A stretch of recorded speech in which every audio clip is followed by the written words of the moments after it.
What was your most surprising therapy experience? After my husband died, I completely fell apart. We'd only been married 3 years when a drunk driver hit his car head on. Just like that, he was gone. I couldn't sleep. I couldn't eat. I couldn't function. My boss gave me 2 months off, but by week 6, I hadn't showered in days. I was still sleeping on the couch, surrounded by his old t-shirts. Eventually, my sister dragged me to her therapist, Dr. Winters.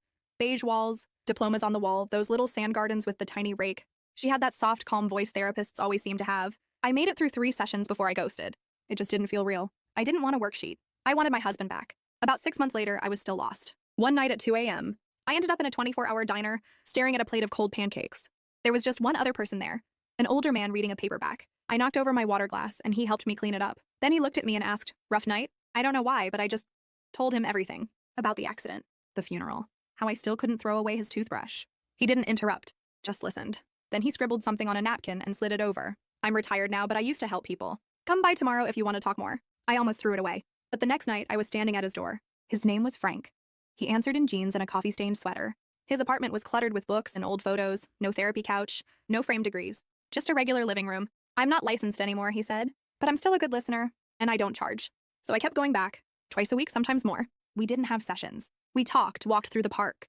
He taught me how to change my oil once. No 5-step programs, no stages of grief, just conversations.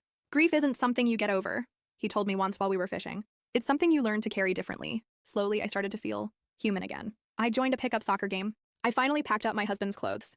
I even laughed at a dumb rom-com one night, then felt awful for it. "Sarah would be pissed if she knew you weren't laughing," Frank said. "The dead don't want our misery as tribute." One night, I came by and found him flipping through old photo albums. He looked distant, so I asked if he was okay. "Anniversary," he said, pointing to a photo of a smiling young woman. "My daughter would have been 43 today." I was stunned. His daughter had died? "Cancer," he said softly. "She was 23, just graduated college."